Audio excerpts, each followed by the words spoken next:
Vamos iniciar então o treinamento sobre a dengue na pediatria. A dengue é uma arbovirose transmitida pela picada da fêmea do mosquito Aedes aegypti. O vírus da dengue é um vírus RNA relacionado ao gênero Flavivírus, com características semelhantes aos vírus da chikungunya, zika e febre amarela. Possui 4 sorotipos, 1, 2, 3 e 4.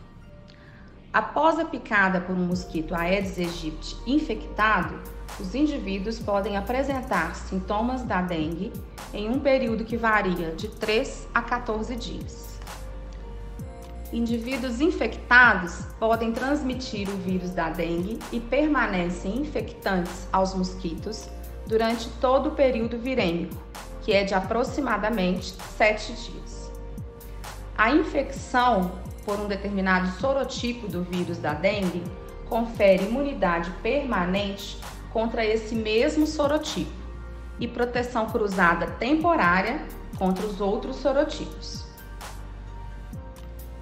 Quando suspeitar de dengue, febre maior que 38 graus, com duração entre 2 a 7 dias, associada a pelo menos 2 ou mais das seguintes manifestações: cefaleia ou dor retroorbitária, mialgia, artralgia, prostração, exantema, náuseas ou vômitos, petequias, prova do laço positiva e alterações laboratoriais, sejam elas leucopenia, plaquetopenia e aumento do hematócrito.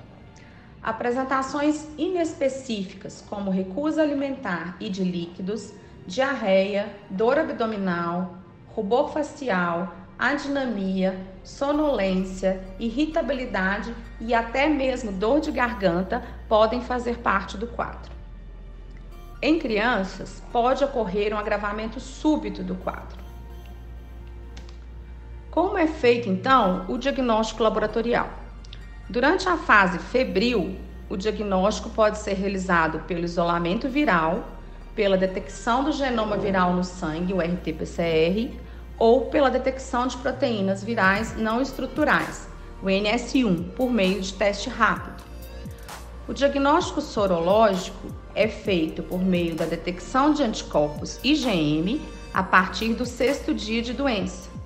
Os níveis de IgM atingem seu pico máximo por volta do 15º dia de doença e permanecem detectáveis por 30 a 60 dias. Os títulos de IgG se elevam após o 8º dia e permanecem detectáveis por toda a vida. Quais são, então, os sinais de alarme da dengue? Dor abdominal intensa, referida ou a palpação. É uma dor que apresenta-se como progressiva, até contínua ou sustentada e muito intensa. Aparece no final da fase febril. Desordem do sensório. Apresenta-se como irritabilidade, sonolência ou mesmo letargia. Hipotensão postural e ou lipotímia. É um fator de moderada predição para a gravidade do quadro. Sangramento da mucosa. Apresenta-se como gengivorragia, epistaxe, sangramento vaginal não associado à menstruação, hematúria e outros. Acúmulo de fluido, ascite, derrame pleural, derrame pericárdico. Detectado por exame clínico, exames de imagem ou ambos no final do estágio febril. Sua presença não indica a gravidade da doença, mas a probabilidade de evolução para um pior prognóstico. Hepatomegalia apresenta-se com início abrupto, mais de 2 centímetros abaixo do rebordo costal e geralmente é uma hepatomegalia dolorosa. Aumento progressivo do hematócrito é sinal de extravasamento plasmático. Idealmente deve ser avaliado em dosagens consecutivas durante o monitoramento.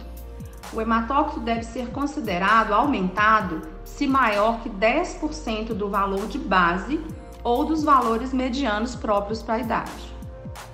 Vômitos persistentes.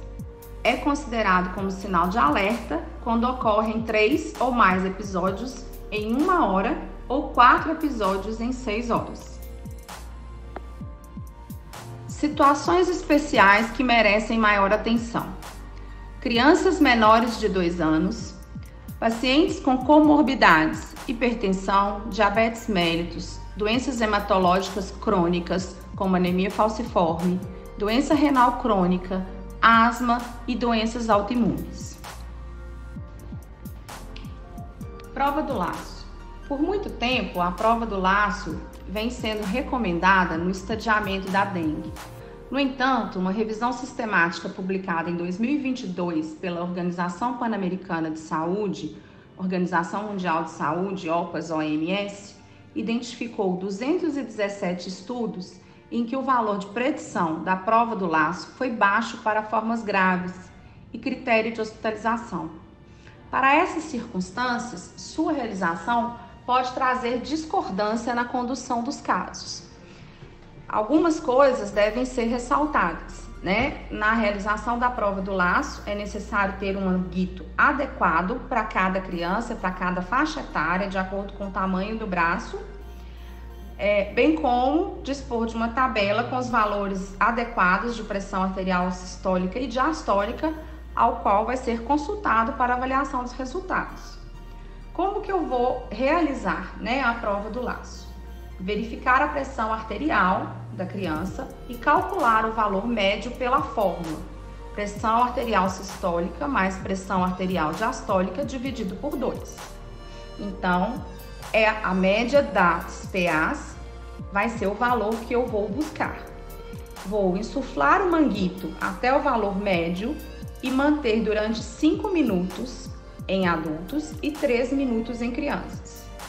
Vou então desenhar um quadrado com 2,5 centímetros de lado no antebraço, na região onde foi feita a medida, e contar o número de petequias formadas dentro deste quadrado de 2,5 por 2,5 centímetros.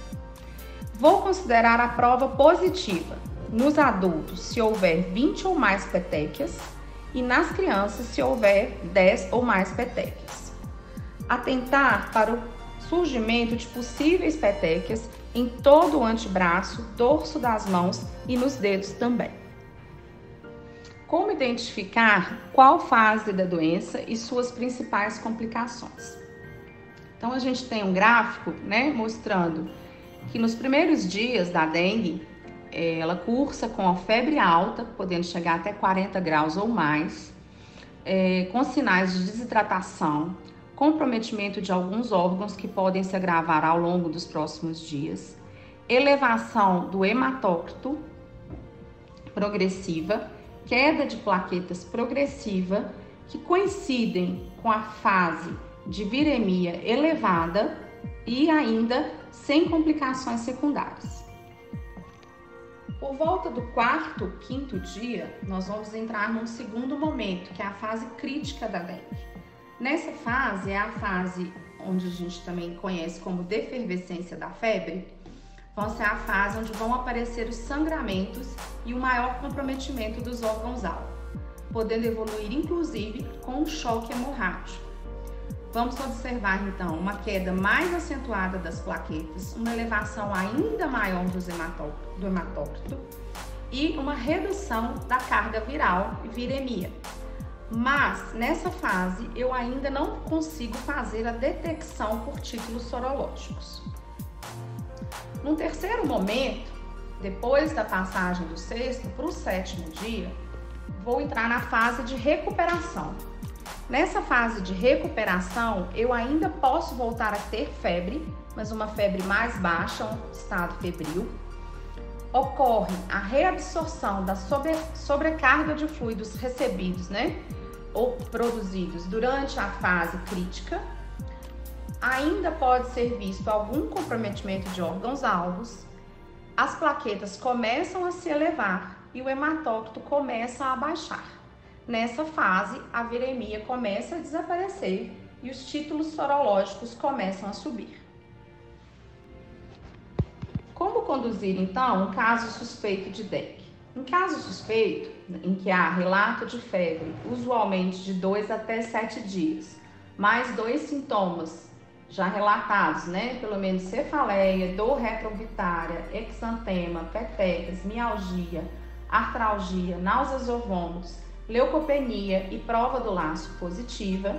E para o público pediátrico, eu vou considerar ainda febre sem sinais localizatórios ou mesmo a ausência de febre em crianças menores, lactentes jovens. Uma vez suspeitado do caso de dengue, eu preciso fazer a notificação, porque todo caso suspeito deve ser notificado. A notificação deve ser feita em ficha própria em 3 vias. A primeira via, a original, é encaminhada para o NUV do setor de epidemiologia do hospital. No caso das UPAs, deve ser enviada via malote para o distrito. A segunda via deve ser encaminhada para o laboratório junto ao pedido de exame. E a terceira via deve ser anexada ao prontuário do paciente.